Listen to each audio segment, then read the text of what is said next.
来看立法院这个会期，明仔就要休会咯。114年度的中央政府总预算阁还未审查完成，若要进行台独939亿元，是占总预算的3%。阁有包括台电1000亿的补贴，阁有冻结国造唱水南的预算等600万，拢要赶伫休会进程来表决。今仔早起，民进党是话讲要为人民的福祉来抢救预算，在野党是强调讲要为人民来顾好落地啊。不过，枪嘛批评行政院长杜英泰，若未晓执政，请先写随辞职落台。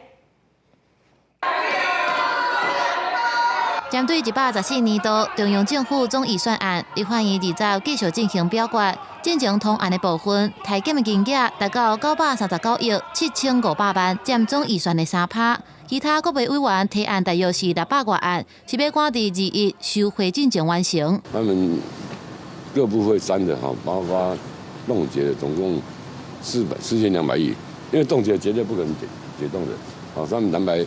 就过半嘛，所以他从一开始就没有跟我们协商了，这是非常狠的，让国家毁灭，让国家没有办法运作。执政党发声讲要抢救预算，尤其坚持唱水南国造的20亿爱全数照列，袂当冻结。在野党是一直强调要台对台电的1000亿拨补，并且强调是要看好人民的钱。中央政府编列了史上最高的总预算，高达了将近3兆2000亿，即使扣掉了删减数，手上还有2兆9000亿，你还不知道要怎么施政的话，我们必须要说，无能的卓荣泰，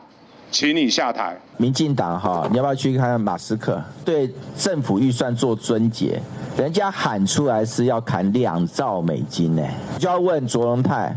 你随便一个鸡蛋你就浪费国家5亿，你随便一个光电的弊案10亿、100亿起跳，删3%。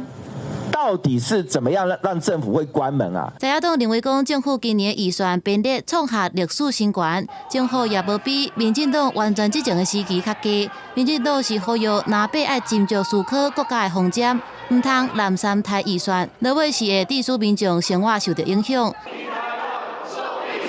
公视新闻采访报道。